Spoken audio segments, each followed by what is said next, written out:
Road ప్రమాదాలకు సంబంధించి అలాగే రేపు రాబోయే సంక్రాంతికి టోల్స్కి సంబంధించి కూడా కొన్ని నిర్ణయాలు తీసుకోబోతోంది కేంద్ర ప్రభుత్వం. దానికి సంబంధించి కేంద్ర రవాణా శాఖ మంత్రి నితిన్ గడ్కరీ గారు కొన్ని సూచనలు కూడా చేశారు. దాని మీద త్వరలోనే కొన్ని నిబంధనలు కూడా పెట్టబోతున్నారు.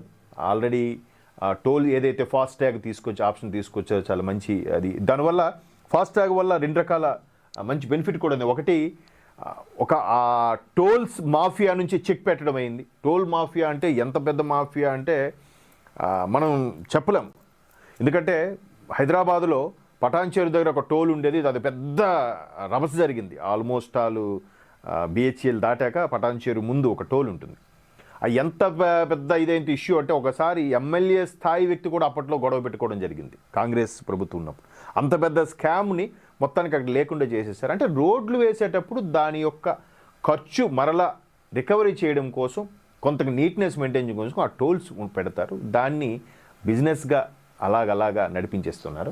సో అటువంటి వాటికి ఫాస్ట్యాగ్ ఉండవు. ఇప్పుడు ఏమైంది, ఇటుండి వెళ్ళాడు ఎంత 30, మళ్ళీ రిటర్న్ వచ్చేటప్పుడు ఎంత 30. అదే ఫాస్ట్యాగ్ ఉండదనుకోండి, వెళ్ళేటప్పుడు 30 కట్టవుద్ది, రిటర్న్ వచ్చేటప్పుడు కూడా అండి రిటర్న్లో ఇంకో ఎక్స్ట్రా 10 రూపాయలు కట్ అవుద్ది. లేదంటే 20 రూపాయలు అక్కడ సేవేగా. ఎవరికి చెప్పాల్సిన బాధ్యత లేదు ఆ ఫాస్ట్యాగ్ వల్ల. చాలా చాలా ఉన్నాయి. 1 డేలో తిరిగి వచ్చేస్తే ఏం పే చేయక్కర్లేదు. వీళ్ళు అలా కాదు. అన్ని ముందు మీరు కట్టుకోలేదు కదా, మీరు వస్తాం అనుకోలేదు కదా, ఇవ్వండి. ఇట్లా ఎన్ని జరిగాయో, ఎన్ని వేల కోట్లు బ్లాక్లోకి వెళ్ళిపోయాయో. సో వాటన్నిటి నుంచి కూడా బీజేపీ ప్రభుత్వం వచ్చిన తర్వాత కొన్ని చాలా విషయాలు మంచి మెల్లమెల్లగా ఇంప్లిమెంటేషన్లో ఫాస్ట్యాగ్ కూడా ఒకటి అని చెప్పొచ్చు. ఇక ఈ వెహికల్ టు వెహికల్ అంటే సాంకేతిక పరిజ్ఞానాన్ని అమలు చేయనట్టుగా, అంటే కార్లలో వైర్లెస్ వ్యవస్థ నితిన్ గడ్కరీ ఒక నిర్ణయం తీసుకోబోతున్నారు. అలాగే శాటిలైట్కి సంబంధించినవి కూడా కొన్ని చేయాలనుకుంటున్నారు. ఒకసారి వార్త చూద్దాం. రవాణా శాఖ మంత్రి నితిన్ గడ్కరీ వెల్లడించారు. డ్రైవర్కు రియల్ టైంలో సమీపంలో ఇతర వాహనాలు, స్పీడు, ప్రమాదకర ప్రాంతాలు తదితర వివరాలు పంపించి తనకైన హెచ్చరికలు జారీ చేయడానికి ఈ సాంకేతిక పరిజ్ఞానం ఉపయోగిస్తామని తెలిపారు. అంటే ఒక గ్రేడ్ వరకు, అంటే మరీ లో గ్రేడ్ కాదు, మిడిల్ గ్రేడ్ ఉండే వెహికల్స్ అన్నిటికి కూడా ఆ టైపు టెక్నాలజీ. ఇంతకుముందు ఒక హై ఎండ్ ఉండే వాళ్ళకి దాని ఎయిర్ బెలూన్స్ అవి ఉండేవి, ఏమైనా ప్రమాదం జరగకుండా ఓపెన్ అయ్యేవి. ఇప్పుడు ఆ ఎయిర్ బెలూన్స్కి సంబంధించి ప్రతిదానికి ఇనీషియల్ స్టేజ్లో కూడా మ్యాండేటరీ చేసేసారు. అట్లా నిజంగా చిన్న కారు అయితే మాత్రం ప్రమాదం జరగదా? ఇనీషియల్ స్టేజ్లో ఉన్న కారుకే తక్కువ దానికే ఖర్చు పెట్టి అంత పెట్టుబడి పెట్టలేడు కాబట్టి దానికి కూడా ఇవ్వాలి కొన్ని మ్యాండేటరీగా. మీ టెక్నాలజీ పరంగా మంచి ఓఫర్సు, ఆ స్క్రీన్లు అలాంటివి ఇవ్వకండి, కానీ ఎయిర్ బెలూన్స్ లాంటివి ఇవ్వాలని చెప్పి బీజేపీ ప్రభుత్వ హయాంలో కూడా అవి ఇష్యూ జారీ చేయండి. ఇలాంటి కొన్ని సవరణలు తీసుకొస్తూ ఉంది, ఒక్కొక్కటిగా ఇంప్లిమెంట్ చేస్తూ ఉంది.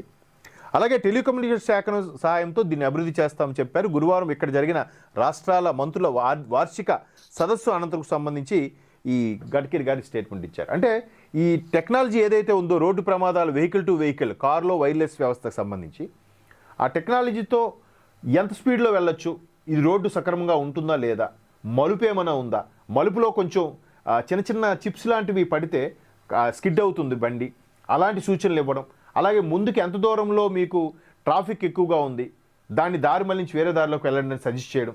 ఇట్లా అన్ని రకాలుగా కూడా వెహికల్ టు వెహికల్ వైర్లెస్ది ఒక ఇంప్లిమెంట్ చేయాలని చూస్తున్నారు. అది మెల్లమెల్లగా ఒకసారి కాకపోయినా ఈ సంవత్సరం ఎండింగ్ వచ్చేసరికి ఫుల్ ఫ్లెడ్జ్డ్గా ఇంప్లిమెంట్ అయ్యే అవకాశాలు అయితే కనిపిస్తున్నాయి. ఇకపోతే ఆల్రెడీ తెలంగాణలో కూడా కోమటిరెడ్డి గారు అది రిక్వెస్ట్ చేశారు.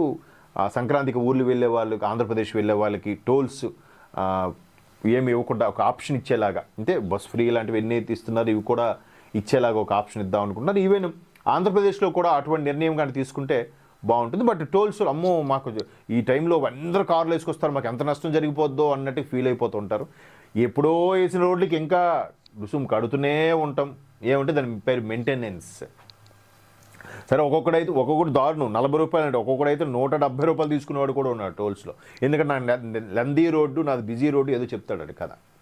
సో వాటన్నిటికి కూడా మెల్లమెల్లగా చెక్ పెట్టే ప్రయత్నం చేస్తుంది. కాకపోతే ఇంకా కక్కుర్తి వెధవలు టీంలో కూడా కొంతమంది ఉంటారు కాబట్టి ప్రభుత్వం అంత త్వరగా నిర్ణయం తీసుకోలేదు.